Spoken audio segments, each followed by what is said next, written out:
సింహాసనం కింద పైన దర్శనం చేయండి. అందరూ పైన వెళ్ళండి, మళ్ళీ మన దగ్గర కూర్చోండి. అంటే మహాపూర్ణాహుతి.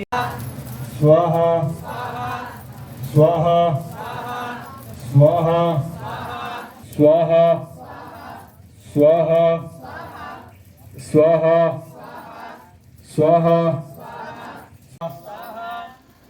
స్వాహ స్వాహ